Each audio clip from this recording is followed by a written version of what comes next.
Hello दोस्तों, welcome to our channel ILS academy for IAS. आज मैं हमारे चैनल के थ्रू आप लोगों के लिए करंट अफेयर्स से रिलेटेड वो टॉपिक लेकर आया हूँ जो यूपीएससी प्रीलिम्स 2024 के लिए बहुत ज़्यादा ज़रूरी है, जैसा कि मैंने वादा भी किया था आप लोगों से। ठीक है, जिन लोगों ने अभी तक हमारे यूट्यूब चैनल को सब्सक्राइब नहीं किया है वो जल्द से जल्दी से सब्सक्राइब कर ले और बेल आइकन प्रेस करे ताकि लेटेस्ट अपडेट्स उन्हें मिलते रहे। सो चलिए फ्रेंड्स, आज के करंट अफेयर्स के टॉपिक में आपको पॉलिटी से रिलेटेड एक टॉपिक जो न्यूज़ में है उससे रिलेटेड इन डेप्थ जानकारी मैं आपको बताता हूँ। ठीक है, सो आज का हमारा टॉपिक है free legal add in India. ठीक है, सो जब हम बात करते हैं फ्री लीगल एड की, ठीक है, सो टॉपिक सिंपल सा है बट आजकल यूपीएससी का थोड़ा सा फेवरेट हो गया है। पिछले 2-3 सालों में यूपीएससी रिपीटेडली यहाँ से क्वेश्चन पूछ चुका है। ठीक है, तो इस पूरे के पूरे सिनेरियो में, इस पूरे के पूरे टॉपिक में हम कौन कौन सी चीज़ें देखने वाले हैं वो आपको एक बार मैं बता दूं। सबसे पहले हम देखेंगे कि लीगल एड से रिलेटेड कोई कॉन्स्टिट्यूशनल प्रोविज़न है या नहीं है, और जो है तो वो क्या है। ठीक है, उसके बाद हम ऑर्गेनाइजेशनल सेटअप देखेंगे। ठीक है, कि लीगल एड प्रोवाइड करने का जो ऑर्गेनाइजेशनल सेटअप है वो क्या है, कौन कौन ऐसे लोग हैं जिन्हें लीगल एड मतलब विधिक सहायता जो है वो फ्री ऑफ कॉस्ट मिल सकती है। ठीक है, ऐसा नहीं है कि पूरे लोगों को मिलते हैं, सभी नागरिकों को मिलती है, कुछ लोगों को ही यह मुफ्त विधिक सहायता प्राप्त होती है। ठीक है, साथ ही साथ इस विधिक सहायता से जुड़ी हुई कौन कौन सी चुनौतियां हैं हम इस पे भी एक नज़र डालेंगे और एट लास्ट हम पूरे टॉपिक को सम अप करेंगे। राइट, सो चलिए शुरू करते हैं हमारा टॉपिक फ्री लीगल एड मुफ्त विधिक सहायता। ठीक है, सबसे पहले संवैधानिक प्रावधानों की यदि हम बात करें तो संवैधानिक प्रावधानों में प्रियम्बल में आपको एक शब्द लिखा हुआ मिलता है, नजर आता है, वो है न्याय, जस्टिस। ठीक है, अब यह जस्टिस प्रियम्बल में 3 तरह का लिखा हुआ है, सोशल, सामाजिक, आर्थिक और राजनैतिक। सो तीनों तरह के न्याय सुनिश्चित किए गए हैं हमारे संविधान की प्रस्तावना में। राजनीतिक न्याय तभी सुनिश्चित हो सकता है जब सभी लोगों को समान अवसर प्राप्त हो और सभी लोगों को समान विधिक सहायता भी प्राप्त हो या विधिक न्याय की समुचित अवसर प्राप्त हो। ठीक है, इसके बाद मौलिक अधिकार संविधान के भाग 3 में, याद रखना रिपीटेडली क्वेश्चन मौलिक अधिकारों से पूछा जाता है यूपीएससी द्वारा। आर्टिकल 14 क्लियरली सेज कि सभी व्यक्तियों को विधि के समक्ष समानता और विधि का समान संरक्षण होगा। इन दोनों अवधारणाओं का मतलब क्या होता है ये मैं पॉलिटी की क्लासेस में बता चुका हूँ।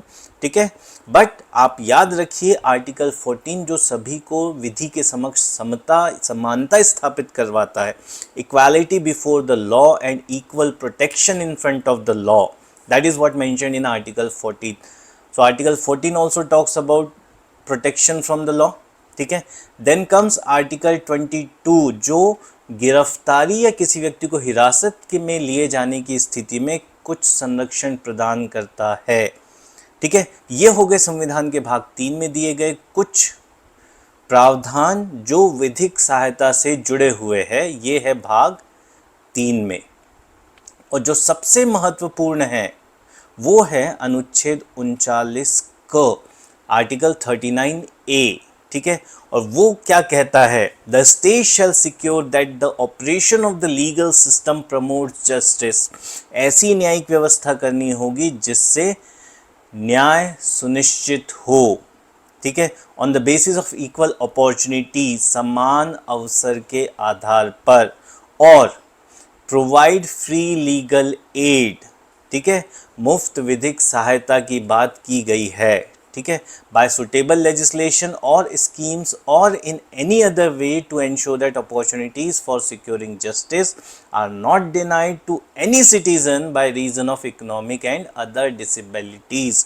अगर इसे आसान शब्दों में मैं आप लोगों को समझाऊं तो इसका मतलब साफ साफ इतना है कि वैधिक व्यवस्था मतलब जो न्यायपालिका वाली व्यवस्था है वो इस तरह की बनाई जानी चाहिए जिससे सभी लोगों को न्याय सुनिश्चित हो सके, सभी लोगों को न्याय प्राप्त करने के समान अवसर प्राप्त हो।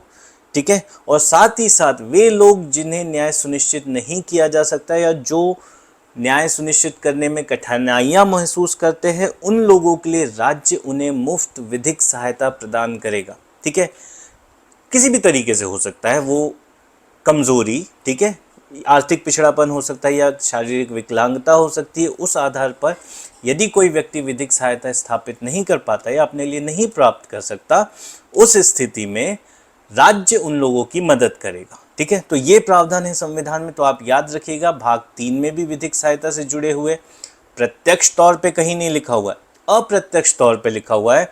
और अनुच्छेद 39 क 39A ये पार्ट है आपका DPSP का, राज्य के नीति निर्देशक तत्वों का। और नीति निर्देशक तत्व गैर प्रवर्तनीय है, नॉन जस्टिसिएबल इन नेचर है, याद रखिएगा, यहाँ से क्वेश्चन बन जाता है कई बार प्रीलिम्स में। ठीक है, तो ये तो हुए संवैधानिक प्रावधान। अब बात करते हैं कि संविधान के अलावा और कौन कौन से प्रावधान ऐसे हैं जो विधिक सहायता का उल्लेख करते हैं, उसके बारे में प्रावधान करते हैं। क्योंकि यहाँ क्या लिखा है, बाय सुटेबल लेजिस्लेशन और स्कीम।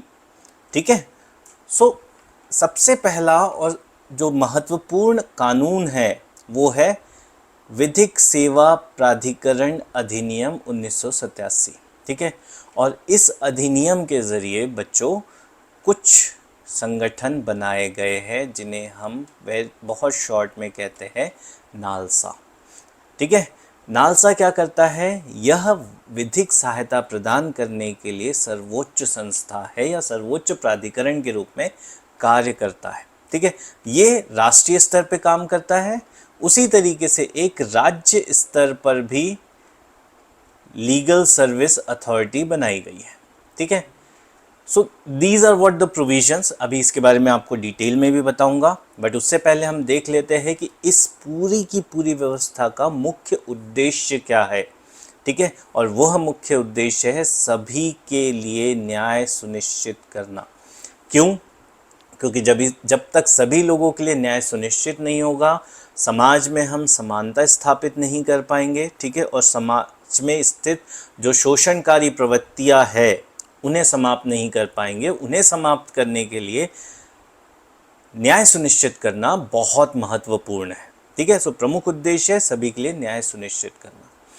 अब जो मेन टॉपिक है, ठीक है, कि ये लीगल एड किस किस को मिलेगा, यूपीएससी कुछ 2 साल पहले इससे रिलेटेड एक क्वेश्चन भी पूछ चुका है। ठीक है, और कुछ ऑप्शंस दिए हुए थे कि इनमें से कौन कौन एलिजिबल है फ्री लीगल एड के लिए। तो इन चीज़ों को आप याद रखिए, कौन कौन, महिलाएं एवं बच्चे। यहाँ कोई क्लासिफिकेशन नहीं है कि SC ST OBC जनरल, नहीं, महिलाएं और बच्चे मुफ्त विधिक सहायता के लिए योग्य है। ठीक है, उसके बाद SCs and STs, schedule caste and scheduled tribes. ठीक है, औद्योगिक मजदूर, आपदाओं के, हिंसा के, बाढ़, सूखा, भूकंप या किसी भी तरह की औद्योगिक आपदा के जो भी पीड़ित होते हैं, विक्टिम्स होते हैं, वो भी फ्री लीगल एड के लिए एलिजिबल है। डिसेबल्ड पर्सन और what we can say specially abled, दिव्यांगजन, वे लोग जो किसी भी तरह के कस्टडी में है, चाहे वो कस्टडी NIA की हो, ठीक है, ED की हो, ठीक है, या फिर IPC में पुलिस या इन लोगों की कस्टडी हो। ठीक है, या फिर ऐसे लोग, अब यहाँ पे याद रखिएगा, ऐसे लोग को ही मुफ्त विधिक सहायता मिल सकती है जिनकी वार्षिक इनकम 1 लाख रुपए से ज़्यादा ना हो। ठीक है, पर्सन्स इन कस्टडी में ऐसे सभी को नहीं मिलेगी बेटा। ठीक है, उन्हीं लोगों को मिलेगी जिनकी इनकम 1 लाख से ज़्यादा नहीं हो, कम हो। ठीक है, और अगर सुप्रीम कोर्ट में लीगल एड चाहिए फ्री तो फिर 5 lakh rupees is the limit. ठीक है, बट एक चीज़ याद रखना है यहाँ पे, क्योंकि यूपीएससी थोड़ा सा कंफ्यूज करने की कोशिश करता है आपको बार बार, ये जो 1 लाख रुपए है, ठीक है, that is what the minimum.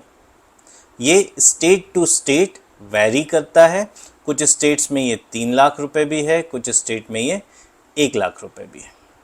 ठीक है, तो इस सिनेरियो में आपको कंफ्यूज नहीं होना है। और अगर यूपीएससी ये पूछे कि फिक्स्ड है, ठीक है, so that thing is wrong. ठीक है, साथ ही साथ ऐसे लोग जो चाइल्ड ट्रैफिकिंग, ह्यूमन ट्रैफिकिंग या बेगार से रिलेटेड अफेक्टेड लोग हैं, ठीक है, they are also eligible for free legal aid, ठीक है। सो ये वो कैटेगरी ऑफ पीपल है जो फ्री लीगल एड के लिए एलिजिबल है, याद रख लीजिएगा, ठीक है, ये बहुत महत्वपूर्ण है। अब किस किस तरह की फ्री लीगल एड उन्हें मिलती है ये भी आप देख लीजिए। उन्हें किसी तरह की कोर्ट फीस नहीं लगेगी, ठीक है, प्रोसेसिंग फीस नहीं लगेगी, या किसी भी तरह के जो चार्जेस है वो उन्हें नहीं देने पड़ते हैं, ठीक है। तो सभी शुल्क, जितनी भी कोर्ट फीस होगी वो सारे एग्जम्प्टेड होते हैं, they are provided by the state, ठीक है। कानूनी कार्रवाई में वकीलों की जो भी फीस होती है, ठीक है, वो इन्हें नहीं देनी पड़ेगी, मीन्स वकील मुहैया कराया जा सकता है। साथ ही साथ यदि किसी भी आदेश या दस्तावेज की कॉपीज़ आपको लेनी है, मान लो ऑर्डर आया है, वो ऑर्डर आपको लेना है, तो वो ऑर्डर लेने के लिए भी आपको फ़ीस नहीं पे करनी होगी, किसी भी तरह का कोई चार्जेस नहीं देना होगा। साथ ही साथ जो प्रिंटिंग या ट्रांसलेशन कॉस्ट है वो भी आपको नहीं पे करनी है।